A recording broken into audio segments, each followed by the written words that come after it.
No, you guys, we have a minute late, which is standard for me. So, Sam or Adria, would you like to introduce the department and just give a little overview and however you like to do it? Sure. Yes. I'm sorry. What other counselors are on my computer?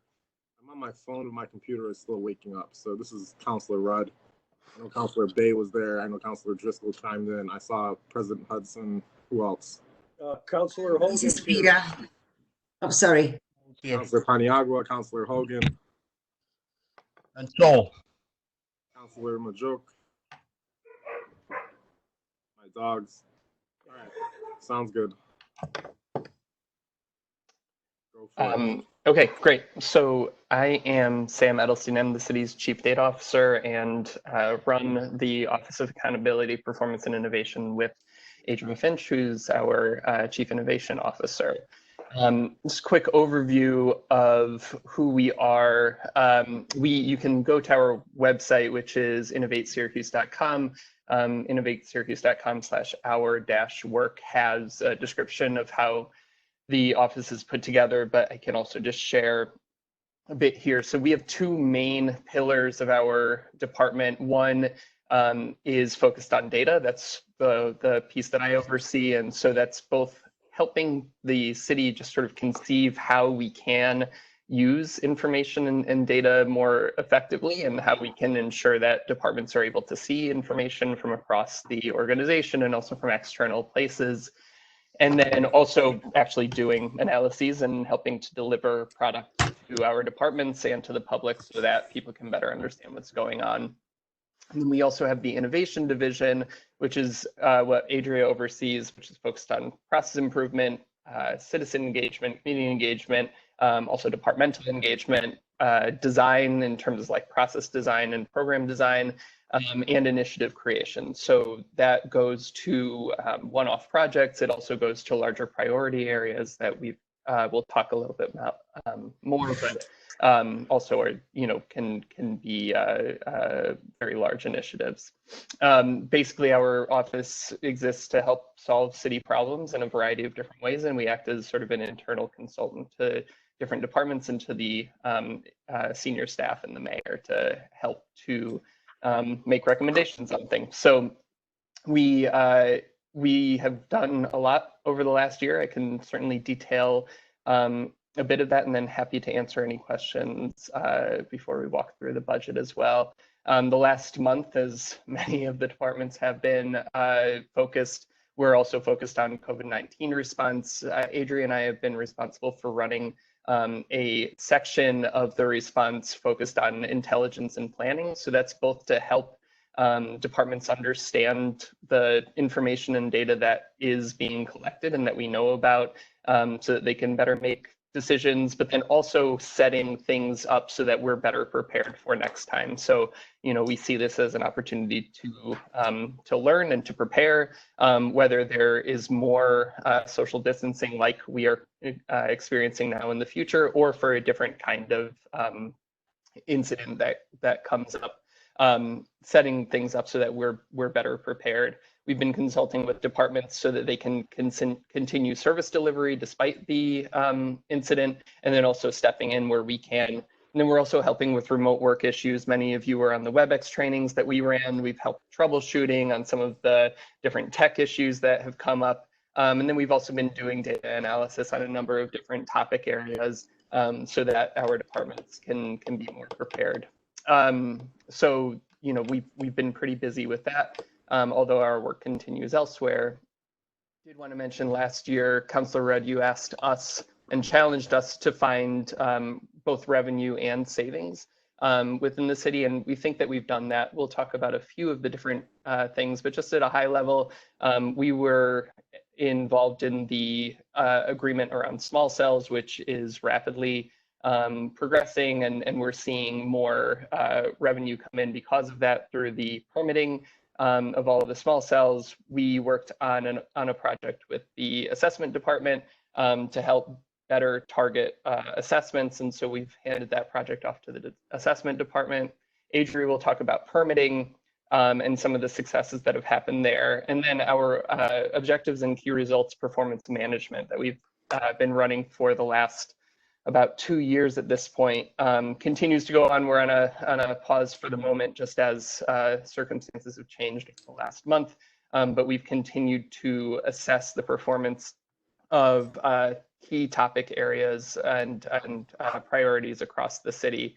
And we check in on those constantly with departments so that we can continue to push forward. The office is fully staffed at this point to what we've been budgeted for. Did take some challenge. There were some challenges getting positions posted. So Adria will talk a little bit about that in the budget overview. But at this point, we have hired everybody that we've been authorized to hire, and we think that we're running really strong as a team and delivering for all the departments as we're supposed to. You all also approved a partnership with the iSchool earlier this year, and which then led to a larger partnership with Microsoft. And so we're starting to see results from that. The teams from the iSchool have delivered a number of dashboards, about 6 different dashboards to us and to departments that give overviews of how things are operating on a day-to-day basis, giving departments access to the information that they're creating. And, you know, that would be something that it's hard to estimate exactly how much it would cost for us to develop those things on our own, either through hiring or hiring contractors to do it. But that's all been pro bono, and we've been able to give students a lot of really good real world experience, which we're excited about, and that will continue to grow.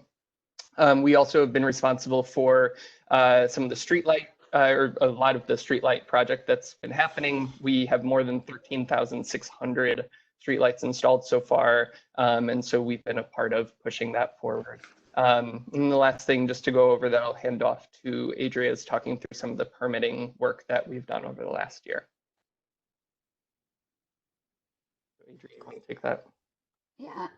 So for those of you who don't know, our office formed about 5 years ago now with a grant from Bloomberg Philanthropies, and their whole model of innovation is that each year our team focuses on one priority area, and we give it a great deal of attention, and we try to make change. And this can be an internal operational challenge. It can be a public facing challenge. This past year, we focused on permitting. I've circulated some information already about some of the work that we did as well, but I'll also just quickly share. So we created, just to give you a sense of what we do. So when our office comes in and we have a priority area, we spend time doing research and then generating ideas of about initiatives that we should actually implement to improve operations. This is a list of what we have done related to permitting. Not all of them are big, sexy initiatives. Some of them are smaller things that, you know, basically number 12 here, like alert people when their permit is actually approved. Seems simple, but small things can make a difference as well. So in doing all of this, we have been able to actually see measurable difference in the time that it takes to get a permit approved. So here's just some of the data that is showing the trend that's happened. So if you look at the median days to issue permits, we saw some decreases in 2019, and we're continuing to see decreases in 2020. So we're still pretty excited about this. This kind of goes back to Sam's point earlier about wanting to identify increased revenue opportunities or savings. So we've already managed to identify savings associated with staff time with this. But now what we're going to be doing this year, now that we've actually, we have a product that is better, I think it's time that we'll start looking at permit fees as well. So we'll continue to work with the permit team for this. So again, we kind of act as internal consultants and come in for a year to really do a comprehensive overhaul of certain processes. The benefit of us is that this is our job. Departments, they are stuck kind of in the day-to-day, you know, trying to figure out how do we get these streets plowed, how do we get this permit issued, and so we have the time and capacity to actually come in and make the change. So that was kind of just a really quick summary of the last year. So I'm going to jump in to the budget presentation now. So most of our information starts on page 74, which this is the view of our department. I think we pretty much covered this. Sam did mention that our budget indicators are different this year than they have been in the past. We thought that these were more meaningful. So I think if you looked at the budget from last year, there was stuff, it was things like how many partnerships did you form? How many metrics did you create? So we always just kind of filled in those numbers, but they weren't a great representation of what our office was doing. So this year, instead, we decided to identify the number of projects that we participated in that either created savings, created revenue, or leveraged existing dollars or found more funding elsewhere. So we have all of those numbers that you can all see. And then moving on, I'm actually going to go out of order a little bit. I'm going to jump to page 76 to kind of just go over the big funding streams and expenses, and then I'll come back to page 75. All right, so looking at page 76, just a couple of the major trends. So in 2020, it was adopted that we would spend about $633,000. This is all salaries for the most part. That's because our Bloomberg grant actually still has about, at this point, $200,000 left on it that we can use to cover our operating expenses. So salaries have been completely moved off the grant, and that's basically what you see here. Our fiscal year 2020 projected is lower than that because, as Sam mentioned, we just became fully staffed. So we had 4.5 new positions that were budgeted for this current fiscal year, and we weren't able to, I think we weren't able to even get our first person in that position until one of those positions until November. And we just got our final hire in. Her last day was the week, or her first day was the week that we started remote work. So she went right into remote working. So that's why our projected dollars for this year are a little bit off. We just had these open positions for such a long time. So in fiscal year, for this proposed budget, we are actually asking for about what equates to about a 5% increase. And that is because we are asking for one additional position. This would be for a GIS analyst, somebody to really help with geospatial mapping. And so historically, really the city only has one person in the water department right now who works on anything geospatial, any mapping analysis. They're mapping basically where water main breaks happen and where the pipes are located and the attributes associated with them. There used to be some other people that had mapping capacity in the NBD department, and we had some folks in our department as well, but we just don't have that capacity anymore. People have left. And this position it's become really imperative, especially with this COVID response, that this is really important. We need to be able to see where trends are occurring, where we need to respond to things. And I'm just going to pause there. Sam, do you have anything else that you want to add about this position before I keep going on? Aside from just doing the analysis, also ensuring that we can keep or create a strategy around GIS as it relates to the larger data and innovation work that we're doing is also critical. So the analysis plus the strategy is both what I would expect this position to do. So the last thing about looking at this big picture, I'm just going to go back in time to the fiscal year 2019. The reason that number is so much lower is that at that point in time, we still had employees that were covered by the Bloomberg grant. So they've asked us to transition people off. So that's why you will see this shift. Then moving into the operational expenses, our office supply line has gone up a little bit this next year, or will go up this next year as proposed. We've historically overspent in our office supply lines and usually spend the second half of the year doing budget line transfers. So we're just trying to be actually better and more methodical about our budgeting. So that's why that went up. Our operating supplies and expenses has gone down. This is because also kind of due to the grant. So when our office first formed, it was set up differently than other grant accounts. So all of our expenses were initially put in through the grant. And other grant accounts, if there are expenses, they get charged right to that grant account. Ours was set up so that we get charged it to a city account first, and then each quarter I do a reimbursement to the grant account. And there were some things that I didn't realize, but we found out that were we weren't supposed to be procuring through the city. So specifically food. I think some of you have attended some of our events where we've had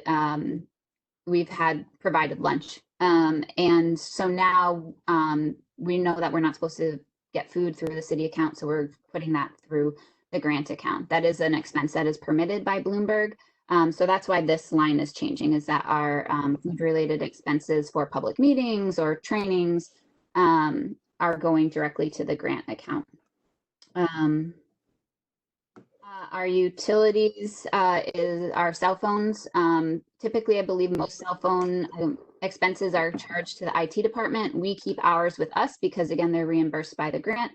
It's going down because we've also had these devices called MiFis, which basically we got. So if we need to go to public meetings and we need access to the internet, but we can't have it, you plug it into a laptop and you can have internet access wherever you are. We haven't used those as much, so we have gotten rid of them. And then our professional services line, actually, if you compare to what was adopted to our proposed this year, it has gone down. And that is partially due because of reduced contracting that we have proposed, which I'll talk about a little bit after. And then you'll see an increase in our travel and training line. And this is because we have more staff and we really like to focus on professional development, at least as long as we still have grant dollars to cover the cost for it. And so we like to provide our employees with training and conferences as well. So again, those will all be reimbursed by the grant. So I skipped over the salaries and I didn't talk too much about the professional services. So just a little bit of insight into our department. So initially when we were brought on as SURA employees. We've been working to transition our employees to civil service positions. So the lines in, it's actually cut off of my printing, but the professional services or the personnel services details, if you go back to, this will be page 75 now, I'll talk you through this a little bit. So one, I mentioned that, let's see. All right, so if you compare the 2019 budget and the 2020 budget, it looks like we're asking for a lot more positions here. We're not, we're asking just for the one new position, that GIS specialist, so the third one down. The top two, the innovation designer and the innovation project leader, we have those positions, they're filled, they're hired. When they went into the budget last year, we weren't exactly sure what the job description would entail. After it was approved, we thought a little bit more about what we actually needed. And so those titles actually changed. So last year they went into the budget, I think, as program coordinators or project managers or something like that. And we just honed in and had more specific titles with those. And then there's also a data engineer position here, which is filled. And then the other thing that I just wanted to mention is that there was one thing. So there is if you flip to page 324 in your book, I'll give you a second to do that. This is looking at the positions that are still on SURA. There is one position in here that is actually a civil service position. So it's still going to be the same cost to the city as a whole, but they'll just be, when you see this next year, that position should be in the other line. But in the SURA position, or in the SURA section, there's Sam's salary and my salary. Then we have one innovation person salary and one data person salary that will stay in this line for the time being. But again, we still are trying to make a concerted effort to move folks over to the civil service position. So I think that's our budget in a nutshell. So I think we're ready for questions. I have a couple first. First of all, I think you might be the first people to ever change an activity indicator, so thank you. But at the same time, do know maybe I missed it because I was juggling. But the dollars that correspond to like the number of can you describe a little more like the number of projects that help create savings 8 or what? Oh, it was estimated for the current year is 8. So is there an estimate of the savings or where would that type of thing go? And like an estimate of what the 8 things were. Yeah, so I can rattle off the 8 things for you if you would like. When we were changing these budget indicators, we realized that all along we should have been tracking the savings. So we have a model now to do that moving forward. So these budget indicators will probably shift again next year. But for the savings, oh shoot, I just lost it. Hang on. Okay, so for the savings that we helped create, we did again projects with permits, sidewalks. With permits, there are multiple ones. So there's the electronic plan review software for permits is creating staff savings. We're doing trainings, and for all the trainings that we're doing, we've asked the employees to make changes in the way they work and identify their savings. The street lights, as Sam mentioned, projects with the efficiency are related to snow plows. So a lot of the savings that we've been looking at and quantifying, it's how do we make staff more efficient? And so that's what we focused on there. When we're looking at revenue that we helped bring in, so we Adria. Yep. Before you move off the savings, do you have a total number or an amount of money that you guys have saved the city since you've been operating? We didn't calculate that for this year, but we had a detailed sheet about it from last year that I can send to you. We just, with all the things that happened kind of leading up to this budget hearing, didn't calculate the exact number, but we can take a shot at that and get it to you, and also share you with that document from last year that we put together. Okay, if you can add both the savings and the revenue on there, that would be good too. Okay, yeah, not a problem. Right, I would spare you from going through the laundry list now, and if you could just send us the 1-page backup kind of to this activity indicators that shows what they were, and to the extent you have an estimate of how much and when, that would be for all of awesome. them, all 3. Yeah, and then the other summary that you probably don't have at the moment, if you have something similar, is just like the life of you mentioned in 2013, 2014, whatever year it was, the life cycle, like total size of the IT budget, including grants and city funds, and just showing the transition away from all Bloomberg funded to, I think, essentially all city funded in the long run. So we're somewhere, I think, in the latter part of that transition, but give like a 1-page document that shows here's where we started, here's how it's gone over the year. So we picked up like half the positions, and here's how positions. I think that would be helpful. Yeah, that sounds good. So a year over year, I just want to make sure that I'm understanding. So a year over year, how much the city spent, how much the grant spent, how many positions we had, and how many of those positions were funded. So you can see a picture of how things have changed. Yeah, really, I guess I would say essentially your budget, like on page 76, like basically that amount of detail, except with the professional services line broken out. Okay. So that you could see the positions. Yeah, sounds good. Yeah, okay. I do, Councilor Rudd. First, Adrian, Sam, appreciate your presentation. It was almost thorough. You almost eliminated my need for question. But you did answer my question in regards to the 415 line, so I appreciate that. But just so I'm clear, in terms of office operating expenses, can we get maybe a little bit more explanation? And I guess asking, and then right after that, just a question on the capital finance debt planning. I'm trying to understand those two components, if you will, and how they fit into your office. How does that fit? Do you mind repeating that question once more? You were kind of turning. We missed parts of it. I missed parts of it, at least. That's all right. Can you hear me okay? Can you hear me okay? Yes. Yeah. All right. The operating supplies and expenses, I'm just trying to get a better understanding of what that entails.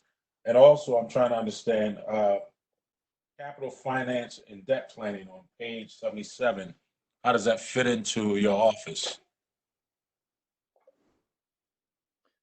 Page 77 is for the division of budget. So unless you're asking how those things are related to our office, that's a separate well, scratch that. That's my error, Sam. Scratch that. So then that only leaves just a question, just a clarification on operating supplies and expenses. If you hang on 1 minute, I can get you the exact items, but basically, so we, of how that gets broken up, the operating supplies and expenses, we are going to be purchasing a couple additional laptops for employees. I think it's been something that we've seen that we've need. There's facility rental. We do some public meetings places. We need to pay for that. But I'm going to, can you give me 1 second to pull it up?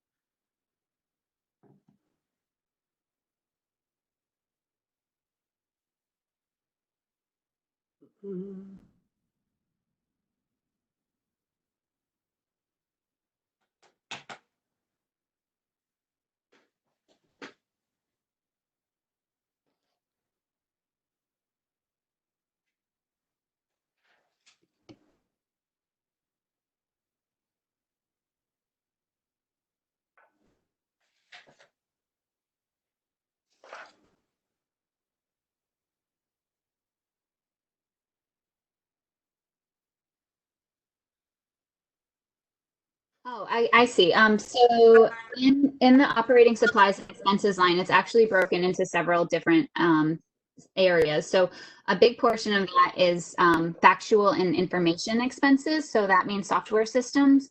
And again, normally these would get billed to the IT department, but because things are still reimbursable by the grant, we're keeping some of them. So with that, we have the project management software that hopefully you guys will vote on to approve on later today, or maybe next Monday. We have some, again, mapping software that Sam mentioned. We have data analysis software. So most of that is kind of related to IT expenses. And then, let's see, those got moved to the grant. So actually, Adria, you've answered my question. I'm clear now, actually. So I appreciate it. Okay. Sorry that it took a while. That's all right. That's all I got, Councilor Rudd. Councilor Rudd, I got a couple of questions. It's Councilor Major. Okay, go for it. Adrian, a lot of this question coming from me may seem common knowledge already, but forgive me for that. I just need to understand some things. The first question is how can you said that the Bloomberg grant has $200,000 left, and Are we eligible to apply again, or is that it? No, that will be it. They've actually changed their model of how they're supporting innovation cities now. So as far as I know, they're not providing financial resources to cities anymore to start up teams. Now it's more technical assistance. So I anticipate that the money that we have left in this grant will take us through this coming fiscal year and a little bit into the next fiscal year. And again, that will cover our, so this is what, 2021. So it'll take us into 2022's fiscal year as well. So again, it's to, at this point in time, cover the operating expenses, but no people. Okay.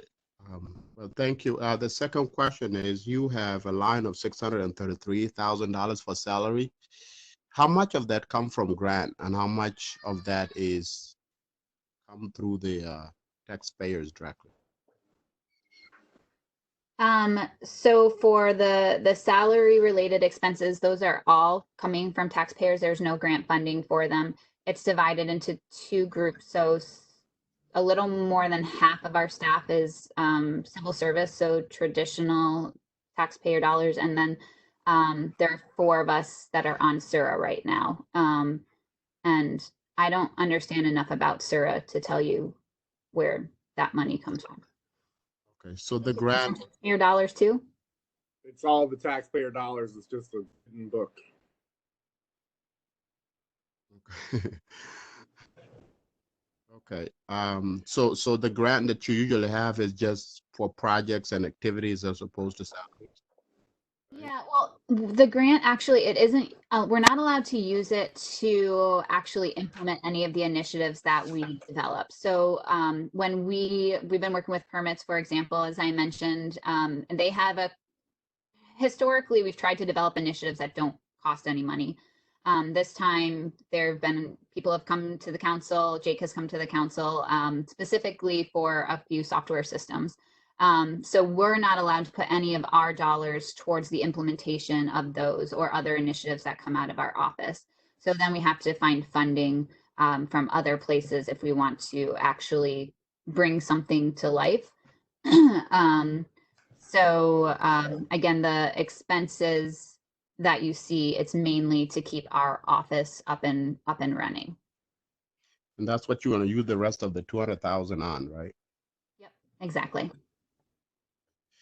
My other question is, you talk about the GIS solution. Just like we have been asking here, was this a development before COVID-19, or was it before COVID-19, or did you revise this after the COVID-19? It was definitely a thing that we talked about prior to this situation. We actually initially proposed it for last year's budget, and it didn't make it into the to the proposed budget last year. So this is something we've been thinking about for a couple of years. I think the fact that we are now going through this situation and the number of things that we've needed to do mapping wise just calls out the need for it. We can, do it to some degree with our current staff, putting together maps and spatial analyses, but we are limited, and having someone who really has an expertise with it both helps with our ability to provide analysis capability, but also to start thinking about how we centralize spatial information and think about strategies around how to use that kind of information for the city as a whole. Okay. I guess my other question is regarding cell phone. You said that you have cell phone, and you said something that you said about. Yeah. So cities or employees all across the city have a bunch of employees have city issued cell phones. Some have smartphones, some have flip phones. Our staff has smartphones. Most city departments, if they do have cell phones, they just get billed directly to the IT department, and you'll see the cell phone expense in the IT line. The reason that our expense, we keep it in our budget instead of in the IT department is because we can reimburse that from the grant. So rather than put that in IT and leave that as an expense to the city, we take it and put it in our budget so that we can then do the reimbursement to cover the cost of our cell phones. Okay, was it the internet that you were not using that you suspended, or you said something that you suspended something Yes. because it was Yeah. of underutilization? We have two devices that are called MiFis that are also on the cell phone bill. So the reason that you actually see our utility expenses going down from this current fiscal year to next fiscal year is because we've proposed to get rid of the MiFi devices that give you internet access wherever you go, because we just haven't been using them like we anticipated we would. And so why incur an additional expense if we don't need it? Okay, Councilor Rudd, thank you, Adria. Councilor Rudd, that's it for me. Councilor Rudd, I have a few questions. I knew it, surprisingly. Councilor Hogan. I was gonna call on you proactively right now. Well, Start with a compliment. Adria, after all these years of looking at program responsibilities, I do have to compliment you. I've never seen utilizing unrestricted creativity in program responsibilities at all. And to me, that is really something. God bless you. So you have about 10 people in your department. I mean, if I walked into the virtual innovation teams room, I'd see about 10 people. Yeah, so right now there are 4 data people, 4 innovation people, and a half admin. Okay, and who determines what particular program you'll go after, as far as like who strategizes with you as far as this determining what you're going to study, what you're going to innovate about? Yeah, so the way that the priority model works is that ultimately. Which model is that? You guys come up with that model? No, that's a Bloomberg model, and we still have funding from them, so we have to play by their rules. So their model is that ultimately the mayor will choose the priority area. Mayor Walsh has been very good, I think, about trying to listen to other people's concerns and suggestions. So I know that we've engaged the council before about what they think that we should focus on. The final say for at least that priority area is the mayor. Now, we also take on a bunch of other what I call side hustles. And I've never heard that word used as far as a departmental function either, but that's okay. Well, yeah, we have a bunch of side hustles that we do. So those can come from department heads reaching out. I know Sam has taken on, I think you've taken on a couple of side hustles for the council at times. It's really sometimes a opportunity. We see a grant opportunity that we think is interesting. So earlier this year, maybe at the end of 2019, we came to council a couple times because we saw these grant opportunities available to help evaluate fines and fees. And so we saw this as an opportunity to potentially benefit the city. And so we applied for those, got the money. And so we're probably going to be getting involved in fines and fees and examining their effectiveness soon. So is there flexibility in what you decide and what I mean, with the Bloomberg grant and everything else, is there flexibility inherent in these prioritizing plan that you might have? Yeah, I think capacity is always like the big factor. Is just, we can only take on so much, and we want to make sure that we're taking on an appropriate amount so that we can still perform well and do good work. But yeah, there is. Because it seems to me you're uniquely situated in this COVID-19 crisis to maybe interact with the county as far as when we're going to be able to open up again after we tamp down this curve, I guess. So, I mean, has there been any interaction with the county about this at all? Sam, do you want to tackle that one?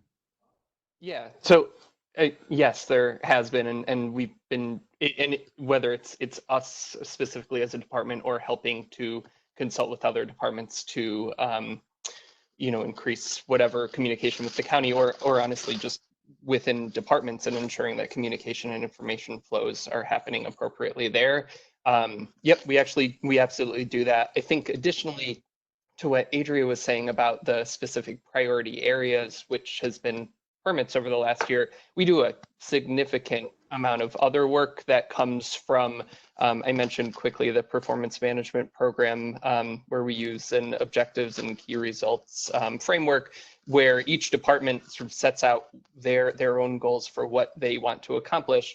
Then we help with both process improvement and data analysis around how they can do that better. And so those are mayoral priorities. They certainly get input from what we know are issues or concerns for the organization as a whole. And so there are some key things that we focus on, but a number of other projects that all happen as well. We also are putting together and starting to implement some onboarding procedures for a number of different projects, just so that they can all be better tracked. As we grow as an office, we know that we have to keep track of what we're doing and making sure that everybody is assigned appropriately. And so having good onboarding so that we can both perform the project well and then also do a good handoff and make sure that it's complete in the right way is something that we are implementing as well. Well, I look forward to your working with the county on this issue. And I think we all are in this together. And as I said before, I think your department's uniquely situated to determine a lot of things as how this community might recover from this. So that's all I got. Thank you. Thanks. Councilor Rudd, I've had my hand up for 30 minutes, but anyway. You have your video on. I know you're talking about the hand on the thing, but I'm just messing with you. You know. Okay, Sam, I want to go back to what you said from the very beginning. You said that you've already started with the cells. So what I want to know is I need a breakdown of the cells, all of the small cells that's gone up in the locations. Okay, we can certainly provide that to you. And how many to date has been installed? Okay. Yep. We get a report on that once a week, and so I think I'm expecting it to likely come in today, so I can forward that along. But can you give me an estimate of how many have gone up already? I believe that Jake may be on this call. I believe that there are less than 10 that have gone up. There are sites ready for about 50, and then they have permits have been approved, I think, greater than 100 at this point. Okay, so that's exactly what I need. Everything you said, 10, 50, and 100. Need to break down, need to know where they are. Yep. Okay. Thank you. I'm sorry, can I ask a question too? So your department was set up under Bloomberg grant, which is you have a little bit over a year, under those dollars. Are you looking for other grant opportunities to continue to support your work? Yeah, we're always looking for additional opportunities. A lot of grants don't cover the operating expenses that we're looking for. So that was one of the unique things about this grant, is that it actually covered salaries and people and Post-its and Sharpies. Other things other than that too, but so a lot of the grants that we are still applying for would historically a lot of them have supported like specific initiatives. So rather than pass, if we come out and say, hey, we want to do, I'm going to use the fines and fees project, for example, because that's one that we've recently come. So we went to you and said, hey, we want to apply for these grants related to fines and fees. If we decide then to actually do fines and fees reform, some of the grants could cover a portion of people's salaries at least, but most of it would be to actually do reform. So if we decided that, hey, we want to change the way we do fines and fees relating to parking tickets, we would probably need to do some marketing around that. And so it would help us to, if we needed to do any printing or or maybe specific to projects, right? Specific to projects. Okay. And then I have one last question, because the sound was a little off in my computer when you were talking about professional services. I just want to make sure that I understood you correctly. So in that line, you have employees that work with you now that you're transferring, if all possible, to civil services positions. Is that what you said? Yes, we're working on transferring them right now. We have 5 that are in civil service positions. 5, 1, 2, 4, 5 that are in civil service. 5 that are in civil service positions. Well, sorry, 4 that are in civil service positions. The new position that we would get would also be a civil service position if it's approved. And then we have 4 that are on the Suro line right now. Well, 4.5. So those are all primarily just employees that you're paying through that line. So there's no outside contracting. There's a little bit of outside contracting dollars that are listed. Again, they'd be reimbursed from the grant. We have put aside money last year, 2 years ago. We participated in this program called the Startup in Residence Program, where we got paired with startup companies to help solve city problems. One of those companies we've actually moved forward with a contract with for a project related to permits. So if we participate in that program, we would use some contract. If we decide to participate in that program again, we have contracting dollars for that. There are also contracting dollars that we're putting forth for another permits related project, which would be I don't want to go into too many details in case that bores people, but basically it would be a document that would provide instructions and rules and illustrations as to what the plans that get submitted for permits actually look like. And then there are also contracting dollars there for an instructional design consultant because we are looking to change some trainings for city employees as well. Okay, Again, thank you. those will all be covered by the grant reimbursement. Okay, thank you. I'm all set. Thank you. Anybody else?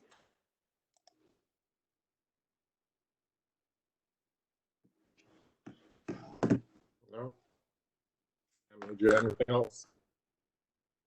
I think we're all good. Thank you for all the questions. I have one thing that I'll say. So part of our job too is to train other employees to think creatively and problem solve and do this kind of work as well. So we have once we're back in session, we'll have quarterly training. So if any of you want to encourage other city employees to come take our trainings, we always appreciate little nudges that you can give folks. And they're fun and helpful. And again, it all ties back to creating efficiencies and savings. So we'll take your help if you can give it.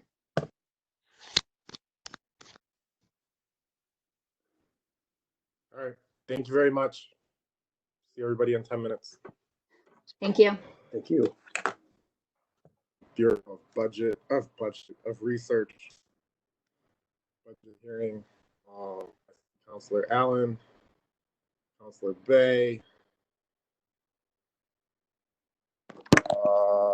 I need like a phone holder. Anybody else drop their phone? Like it just can't. I don't have a webcam. Counselor Allen, Counselor Driscoll. Hogan. Counselor Hogan, you there? Jeez.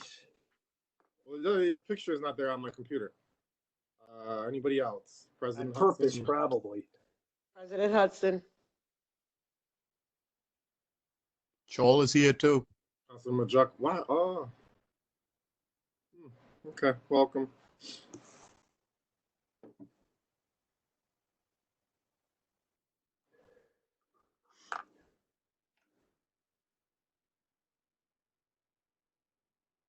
Jen, I can't hear you. I don't know if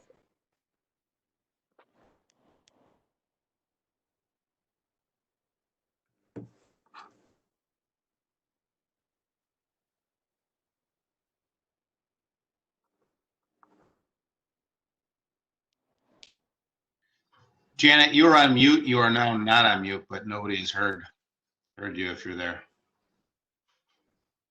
I still don't hear her.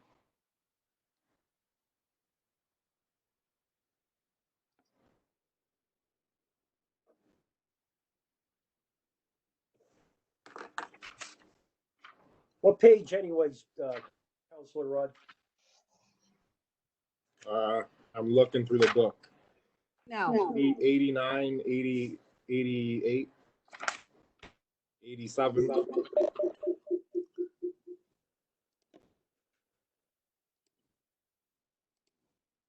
87. can you hear me now? Yeah, welcome. Hi, I'm sorry. I had to cut off my computer, so now you can't see me. I hope that's okay. So I was there, but for some reason you couldn't hear me. So good morning, the Bureau of Research, and we're presenting our budget. As you know, the Research Bureau is mostly the clearinghouse for the grants in the city of Syracuse. We also do special projects for the mayor's office and for frequently for outside agencies, helping them with grants and whenever we can help them with their projects. We've been moving towards, in the last few years, we've been taking on more grant management responsibility. And to that end, in my budget today, we have a new fiscal person that would be able to help us with that process, since we still need to have people writing grants as well as having people managing grants. We had 2 people put in initially and then removed one due to the budget constraints that we're all under. And other than that, that is really the only difference that we have in our budget this year. Are there any questions I can answer for you?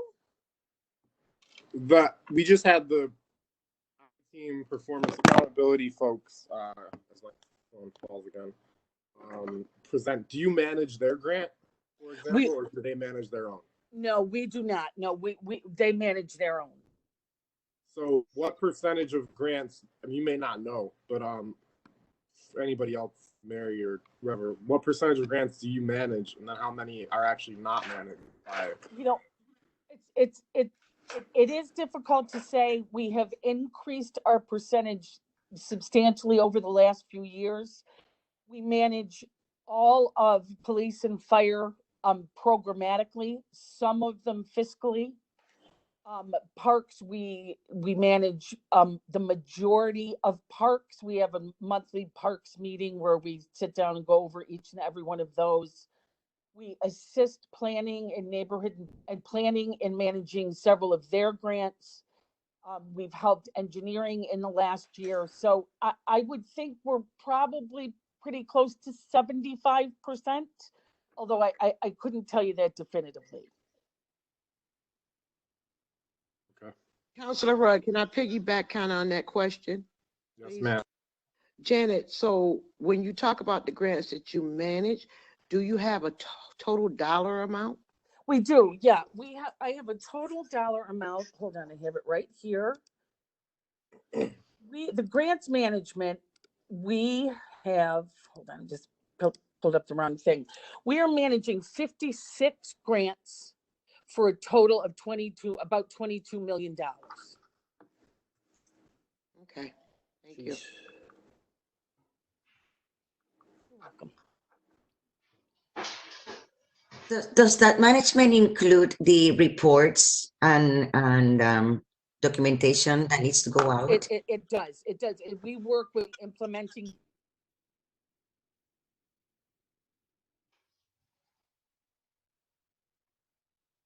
Lost audio. Yeah, I don't think we hear you any longer, Janet.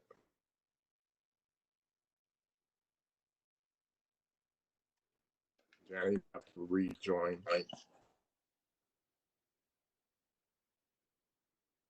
Hello? There you go. There you are. We couldn't hear your answer. Oh, I'm sorry, Counselor. Yes, we work with the implementing departments on their programs and how they're coming and if they're meeting their performance measures, and then we do the reports on their behalf. Okay, thank you. You're welcome.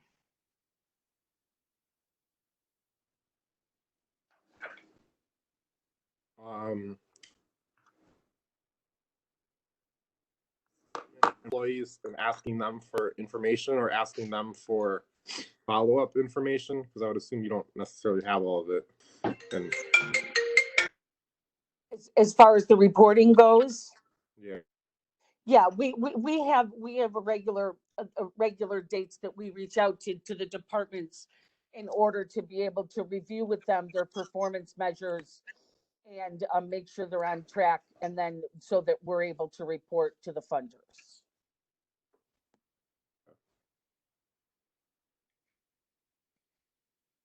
other questions?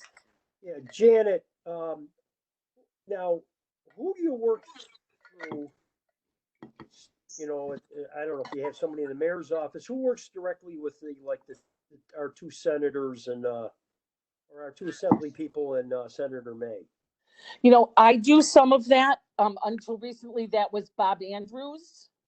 Right. That he had wanted to handle that himself directly, and my understanding is at this point it's Greg Lowe. But I also have contacts and relationships with their offices. So there's information that flows from the city to them and back and forth as far as what's needed and all that. Oh, absolutely. You Yeah. sit down and talk to the staffs and all three of them.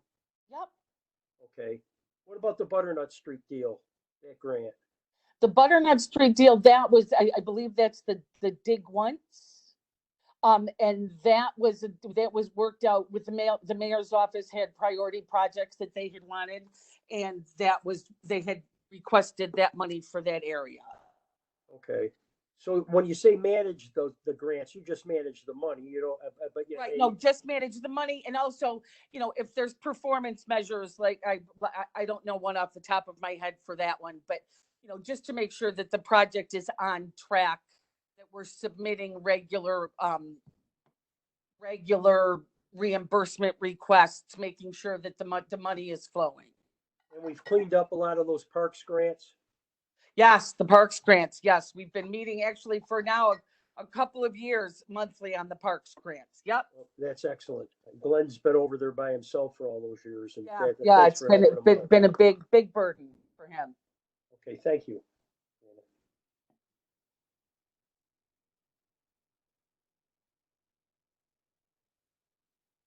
Other questions?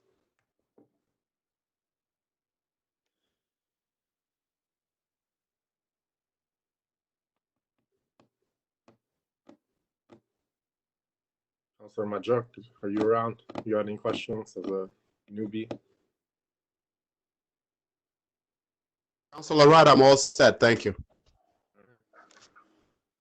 Well, if there's none, then we can end a little early. All right. Thank you, Janet. Okay. Thanks, Janet. I'm sorry I lost you for a while. Are we all set? Yeah. I was just pausing to see if anybody had any more questions, and it doesn't seem that anybody does. You're all set. Okay. Thank you for your help.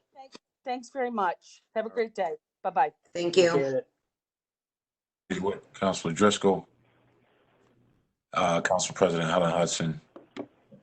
Trying to see if there's anything else on here before we get started. Double check. Councilor Majuk, I see his name. Not sure if he's on, but maybe he is. And he's ready. He's here. And our illustrious city auditor. So, Dave, appreciate you being here. You along with the other members. Not sure who's doing the presentation, but if you would, you want to give us a rundown, we can get started with that. Sure, I'll get started. Jerry Dells is on, who's the president of the Crouse Marshall Business Improvement District, as is Mike Rolfus. Mike is the secretary for CMBID. Appreciate it. So our budget this year is the amount is the same as it was last year at $93,750. And if you look at our budget, really 90% of our resources are going into security and environmental maintenance. So Crouse Marshall, and maybe I should start at, I know there's some new counselors on board, but I think most of them are familiar with the BIDs. But Crouse Marshall is a business improvement district, is an organization that is created by both the action of the state and the city of Syracuse. And we're any business improvement district is to try to maintain, secure, and promote the business districts in which they operate. They are funded through special assessments. Those special assessments are based on all of the properties that are within the business improvement district. And as its name indicates, the Crouse Marshall Business District takes up the 700 block of Crouse Avenue, the 100 block of Marshall Street, and then you could go up the block of University Avenue on the other side and goes as far as Waverly and Adams. So it's a very tight district in the middle of the University Hill area. And most of the activity, as I was saying, is really built around providing security, additional security and maintenance within that district. So we have an employee who will go through every day, clean the district, and in the winter we'll plow the snow off the sidewalks. We'll also cut grass, pull weeds, do that kind of work during the summer. And our security officers are always, we work through the downtown committee, so we hire them through the downtown committee. And they are all former Syracuse police officers who are working for us.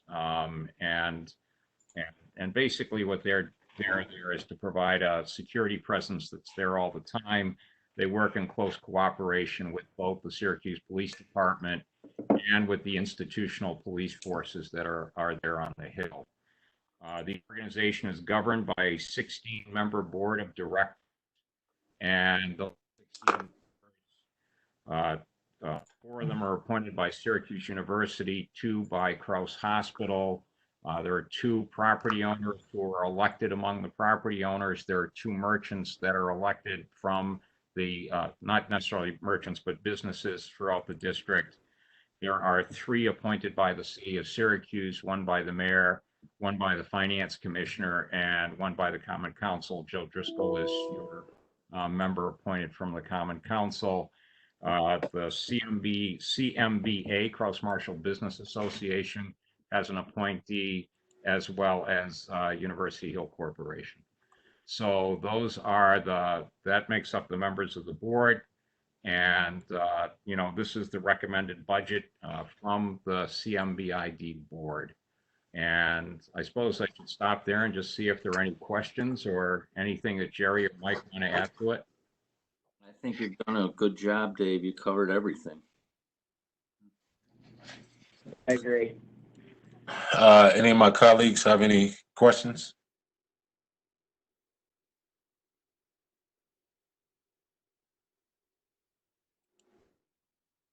I don't know, Dave. We may be on a record move here.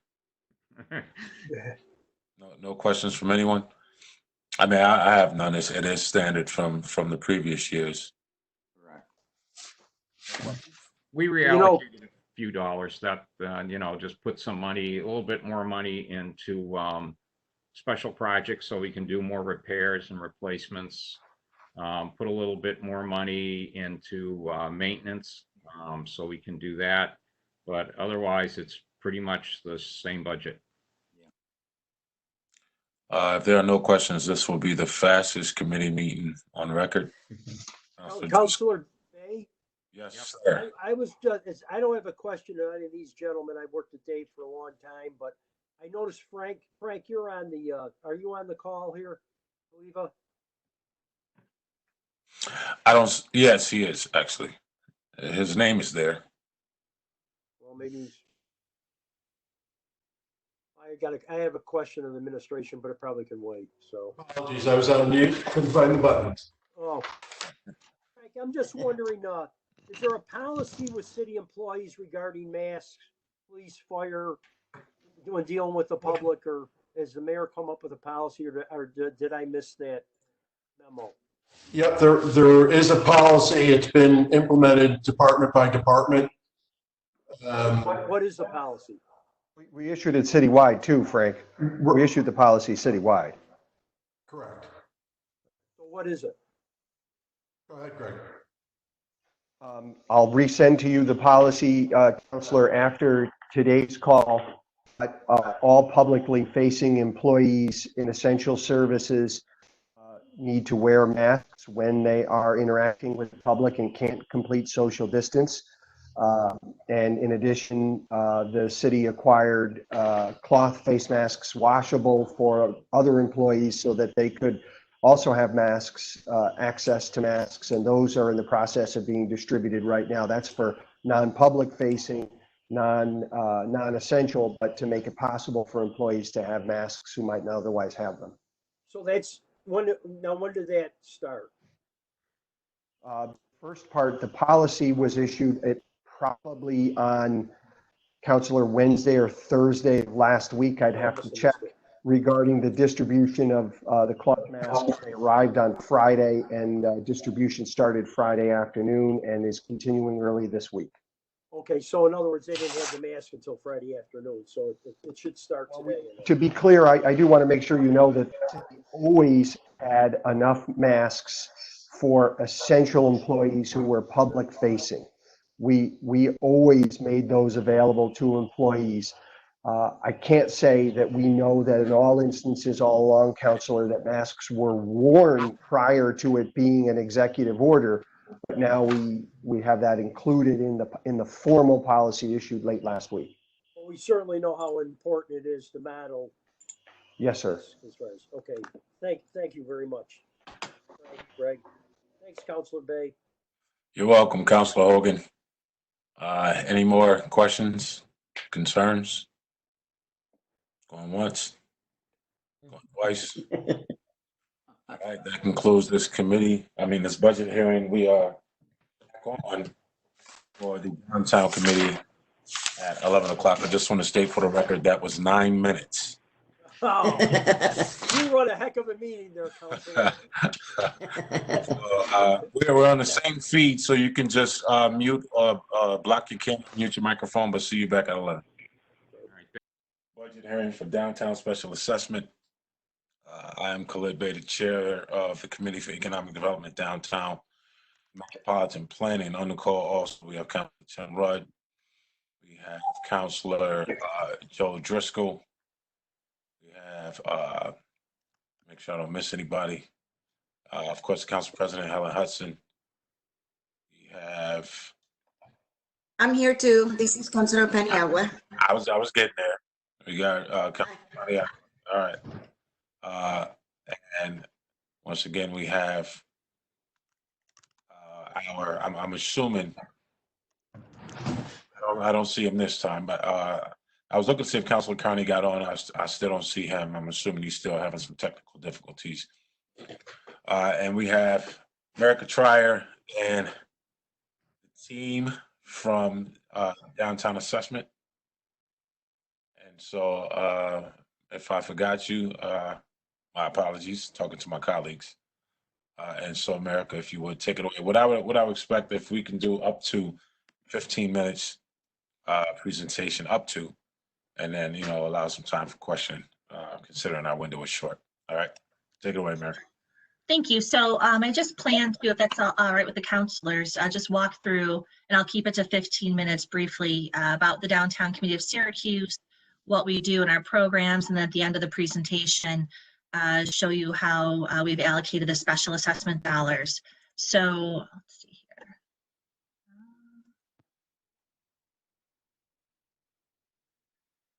So should have a view of our Downtown Committee logo up on the screen. So just a brief introduction. The Downtown Committee of Syracuse, we're a 501c4 not-for-profit organization.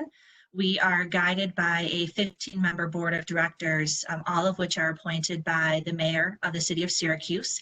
And 11 of our 15 board members are required to be special assessment payers, which is incredibly beneficial, given that one of the charges of the board is to make the budget recommendation to the mayor, which then goes to the Common Council for review. So this is the 82 block district that the Downtown Committee of Syracuse provides services for. In addition to city and county and school taxes, all properties within this district also pay a downtown special assessment, which funds our services for the downtown area.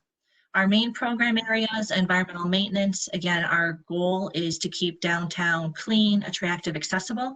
We provide this through a number of different services, litter patrol, flushing sidewalks, hosing out doorways, graffiti removal. In the wintertime, we are helping property owners with their responsibility by plowing the 26 miles of sidewalk that fall within the downtown district. We also set funds aside to help with streetscape maintenance in terms of street furniture replacement, tree plantings, and waterings. We're also able to leverage other contributions towards downtown. We operate a number of beautification programs. We have hanging flower baskets that go throughout the district every summer. We partner with sponsored areas for plantings. We go after different grants. So last year, we were able to get a grant from the Community Foundation to install chess tables in Hanover Square in partnership with the city of Syracuse.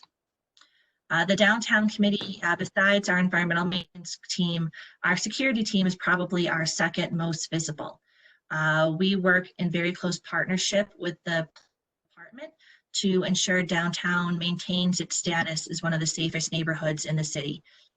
We have security officers, which are all retired law enforcement, that patrol downtown now 7 days a week. Thanks to some help through a Syracuse Industrial Development Agency grant, and we keep in close communication with the police department. We have a special 423 help phone number constituents can call with non-emergencies, where officers are able to respond.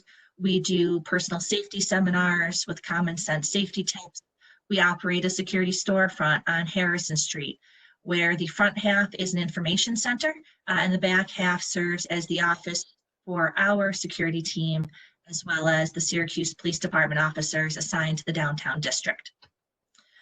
We also go after funds and have installed 17 security cameras throughout downtown Syracuse to date. These cameras are owned and maintained by the downtown committee, but they are wired right into the police department system as an extra tool for the police department to have to be able to monitor and proactively address concerns in downtown. The dots in yellow are our current security camera locations. Later this year, you'll see we've added 3 dots in red. We were able to get contributions from property owners in our southern end of downtown to purchase and install 3 new security cameras that will be installed right along that West Onondaga Street gateway area. Economic development is another one of our core program areas, and essentially our goal through our economic development efforts is to address opportunities for further growth and development in downtown Syracuse by providing access to resources, expertise. Essentially, we want to make it as easy as possible for someone to locate within, and stay in our downtown Syracuse area. We provide this program through a number of different services. We maintain a property database of the 82 blocks within the downtown district, and that gets updated on a quarterly basis. So anytime we're able to share what is available for office or retail uses, what the average rents are, who people can contact if they're interested and located in the district.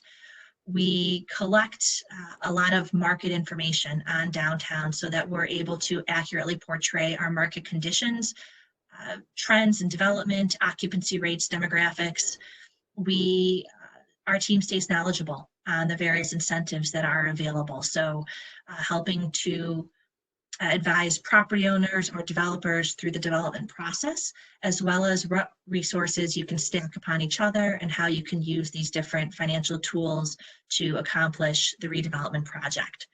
We go after different grant resources and oftentimes act as a pass-through to get more dollars into our downtown projects.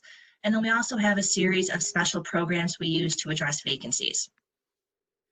We have web-based resources, so right on our downtownsyracuse.com website, you can get information about resources available in terms of financial or operational tools. You can search for available office space. We assemble property packages, so if someone is looking for space in the district, we can tell them what buildings may meet their needs and what real estate agents would be handling those spaces. We provide recruitment resources, so packaging information about downtown Syracuse So those that are interested in developing or moving to the area have an accurate set of resources available to them. And I mentioned our special programming. For spaces that are vacant in downtown, we recognize that vacant storefronts significantly impact how people feel about an area.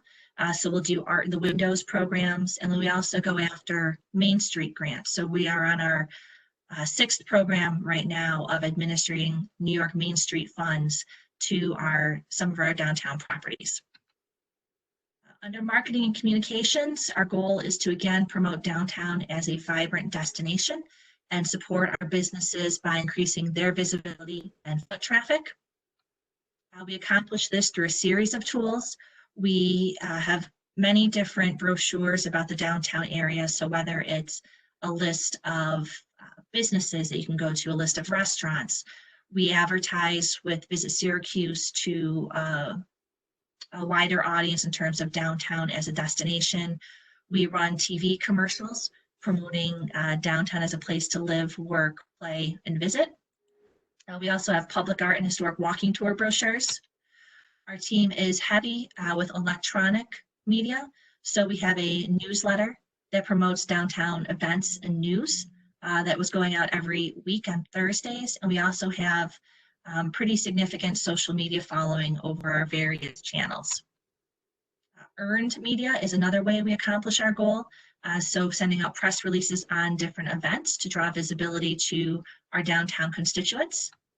And then we also partner with new employers to the downtown area on welcome bags, where we're able to promote businesses that are right out of company's front door. Last year, we launched a new downtownsyracuse.com website, which lists information about our organization, but all the different areas where one can explore, eat and drink, get around the district, go to events. And then about a month ago, when all of the COVID-19 pandemic impacts started, we launched a new page on our website devoted specifically to COVID-19 resources. So this is found right on our homepage. We include information about how to still patronize businesses through takeout, curbside delivery, virtual classes, items like that. We also have a section specifically for our businesses to ensure that they are aware of the different financial opportunities to support them as these different resources come out from local, state, and federal resources. Given the urgency of getting information out to our public about ways in which they can still support downtown while we're going through the pause, we added another newsletter. So we now do 2 newsletters a week promoting how downtown is open for business and the many ways in which you can still physically or remotely enjoy downtown. And we also added a business newsletter that goes every week, letting property owners and businesses know the latest information about resources available.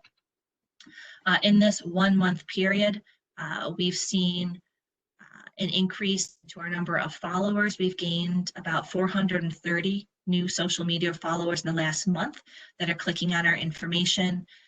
We also have promoted over 100 businesses, nearly 1,000 times in this last month. Again, just getting the word out about downtown is open. Our social media channels have been active in terms of providing suggested intentional activities of the day, so they can go out and take a historic walking tour walk. They can go out and support restaurants with takeout. So we've tried to keep an active social media presence to keep downtown in the forefront. And then last program item I wanted to touch on was what we call a signature event. So there are many events that happen in downtown, but the events that the downtown committee operate speak directly to supporting our specific different constituency bases. So in February, we do a Downtown Dining Weeks promotion. We had 46 restaurants participate this past year. It brings about 50,000 people into downtown over the 2-week run. In the spring and fall, we would typically host progress breakfast, which I know many of you have attended, shining a spotlight on a specific facet of downtown's redevelopment activity and highlighting the people and the intentions behind a lot of those initiatives. Normally on Saturday, we'd be hosting an Earth Day cleanup, which gets about 300 volunteers to participate. Because of our social distancing, we've changed it to Earth Day Bingo, this year. So again, providing opportunities for people to celebrate Earth Day, even though we will not be together this year to celebrate. In May, we run a downtown living tour, promoting the downtown lifestyle and building awareness of the residential activity underway. In June, we would host an annual meeting where we would give a state of downtown report, as well as provide awards of excellence to constituents in the downtown district. Throughout the summer, we run the downtown farmers market in Clinton Square, where we are the second most used market for food stamps in the EBT program in the area, following the regional market. Our Syracuse Arts and Crafts Festival would typically happen in July. In Columbus Circle, it brings about 180 artists and 60,000 people into downtown over its 3-day run. In September, we do a fashion show to highlight our retailers, salon service providers, to give them a feel of the taste of downtown's retail environment. We are now going to be in our 3rd year of our Employee Appreciation Week. Started this event, which happens in September, a week-long series of lunchtime themed activities to highlight the different aspects of downtown. So last year we had free bike rides through the Sync Bike Share program, lunch and learns, we had some company tug of wars, we had post-it note wars between the companies. So a fun way to get people engaged in downtown. Throughout the winter, we run a holiday program. So we partner with the city of Syracuse on holiday decorations, the wreaths and tree lightings. We do a TV ad campaign. We do social media promotions for the businesses. We do a window wonderland contest. So we get businesses to decorate their storefront windows for the feel of the holidays. And then we partner with other organizations, Advanced Media Holidays in the city, which brought live reindeer into Hanover Square this past year. So that is a quick overview of our programs, and I have about 4 more slides just to go through that show how the Downtown Committee is funded. So I mentioned in the beginning, we receive special assessment, which this year makes up about 67% of our revenue stream. The special assessment is not like an ad valorem tax. It is based on 4 factors, which determine the amount of special assessment a property pays. We also raise revenue for our operations through our signature events, those dining week promotions, Employee Appreciation Week annual meeting. And then we also operate a couple of different parking lots. So the surplus from those lots goes back into supporting our resources where we're able to deliver these programs to downtown. As far as the Downtown Committee operations, we do show a high return on investment. And based on our budget, for every $1 of downtown special assessment funds invested in the Downtown Committee of Syracuse, we generate essentially an additional 50% on that dollar through our different programs and resources we're able to bring into the downtown district, multiplying the impact on our downtown community. I had mentioned a couple of other programs that we operate, our hanging flower baskets that is supported 100% through sponsor contributions. We have maintenance contracts for specific park areas. We have grant funds that we go after to get cigarette urns or trash cans or alleyway cafe lighting. The different events that we operate, Dining Week, the annual meeting, those are all based on sponsorship dollars. Services, we have been able to secure an agreement with SIDA for evening and weekend security services, as well as weekend maintenance services. So we're able to leverage those dollars. And then I mentioned different grant sources. We'll oftentimes go after funds like through the New York Main Street program, where we can get dollars in as the applicant, and then we allocate those resources out to downtown properties so we can have redevelopment activities take place. And we oftentimes work with the city of Syracuse to support grant submittals. So to date, we've helped support more than $7 million in grant funds coming into the downtown district by partnering on those grant applications for content. And then we're also a high source of engagement. So we have several different committees that involve constituents inside and outside of downtown. We provide support to the various neighborhood associations within the district. We have downtown enthusiast sponsors. So we have companies that package their partnership and financial support for the downtown committee, which allows us to deliver more programs than just the special assessment will allow for. And then we engage about 500 volunteers each year in our downtown activities. So quick overview, the downtown allocation, again, special assessment accounts for about 67% of our income.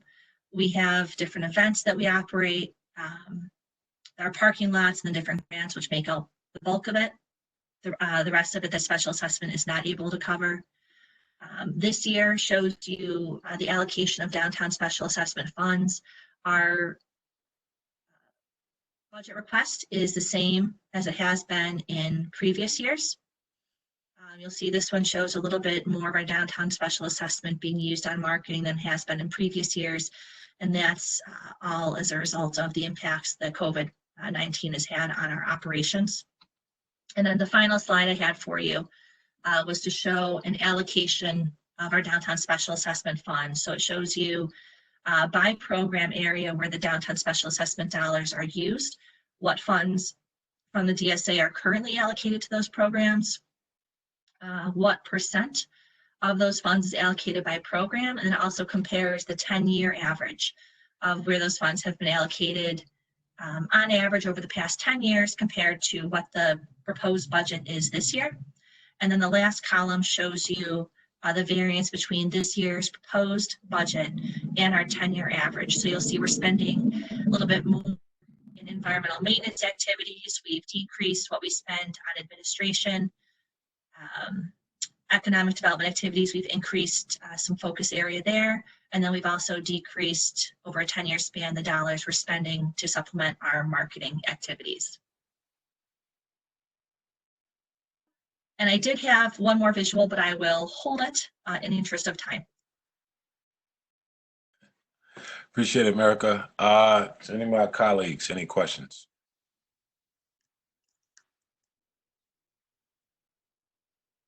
Sir, I'm sorry, I had to unmute myself. You didn't see is my hand raised on there? I don't see a hand, but you have the floor. I try to be so polite and raise my hand. Okay, America, I'm gonna, I need to ask a question, or make a comment actually. I think we've talked for the last 5 or 6 years about the diversity of those videos that's shown. And I do get a lot of complaints about lack of diversity in those downtown videos. So and President Hunstead, I do hear you. I think there is some confusion over the videos we produce and maybe what some other organizations are producing. I think we always have an eye to that. I know there was a video shown by another organization at one of our breakfasts, which was not something that had come out of our organization. But again, with our videos, especially, we are very cognizant of that and the balance, because that is, again, one of our opportunities to visually show how downtown is welcoming. So we are very aware of that. Okay, thank you. You're welcome. Any of my other colleagues, any questions? Councilor Rudd? No? Anybody else? No, I'm all set. Could I, I'll ask one, just kind of, America, while we have you here.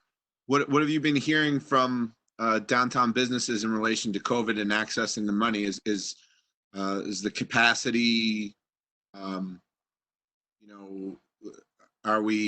is the need far surpassing the capacity, and to what level? And I guess, you wouldn't have conclusive data, but anecdotally, what are you hearing? Yeah, it depends a little bit on the sector that is being represented. I mean, certainly the small businesses that are relying on the foot traffic to come in have been hit incredibly hard. And some of the federal programs, which for this current stimulus round are now out of money. Some of those federal programs relied on you as a small business owner bringing your workforce back for an 8-week period. But the concern is you could bring people back, but you may not have much for them, like in a restaurant, for instance, much for them to do. So it took so long to get employees onto the unemployment system that to bring them off, then potentially have to put them back on after 8 weeks is very daunting. So that is what we're hearing more out of the restaurant industry. Some of the office employers that have been able to conduct their work in a more remote fashion. They're certainly concerned about their employees, but they're able to conduct business as usual. Folks have lost, business and contracts, but they're also looking for more of the payroll protection dollars and some of the SBA loan funds. People have applied, they've not yet heard back from their banks. And so we're working with a number of the economic development organizations to continue to advocate for more resources and working in very close partnership with the city and the county and others, making sure we can get information out through those various channels.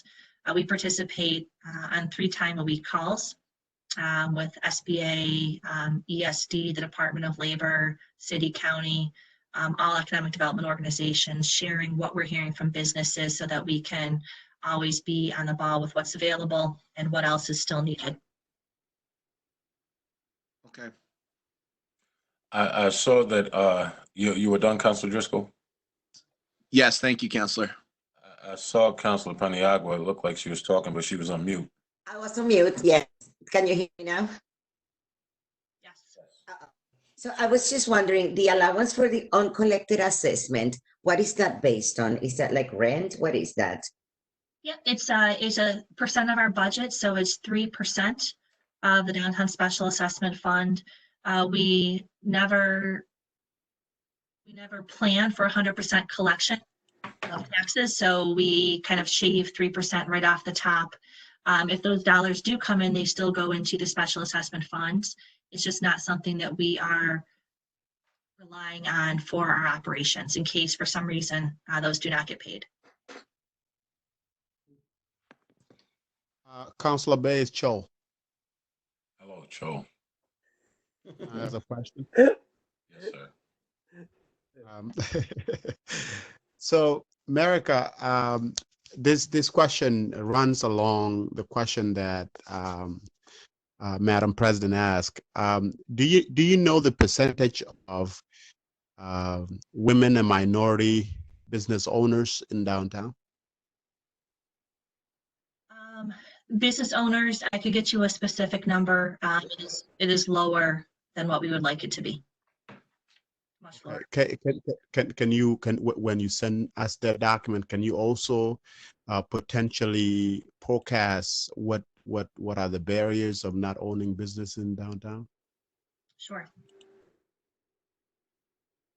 Councilor Bay, that's it for me. Thank you, sir. Any other questions for the Downtown Committee? Yep, I want to jump on, piggyback on what Cho said, the barriers, and what are your plans, if any, to recruit minority or women-owned businesses downtown? And also, I would like to know, America, if you could give me a list of maybe who's doing some of these videos so that we can have a conversation and talk about showing a little more diversity. Sure. Thank you. Any further questions? Thanks, America.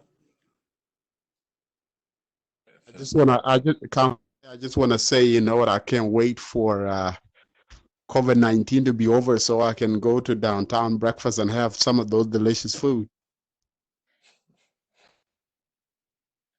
Councilor Bay, this is Nader. Can I say something? Sure, sir. First of all, as somebody who has observed and participated in the downtown committee over the past 10 years, it's impressive to see the maturation that has happened. And I think that with the same energy that you've brought in the past 10 years, America, to the organization, and raising the points that Councilor Hudson and Councilor Majoke were talking about in terms of minority participation, it will just truly enhance this great city. So I want to thank you. And also just to do a shout out to one of your members that you lost, somebody I've known for 40 years, Ed Cooligan, who recently passed away. There's no more enthusiastic individual about downtown than Ed, historically. And it's a great loss to our community. He's a great person. Appreciate that, Mr. Auditor. Ditto. Any further question, comment? All right, folks, appreciate it. That concludes this budget hearing. Thank you, America. Thank you very much. Members.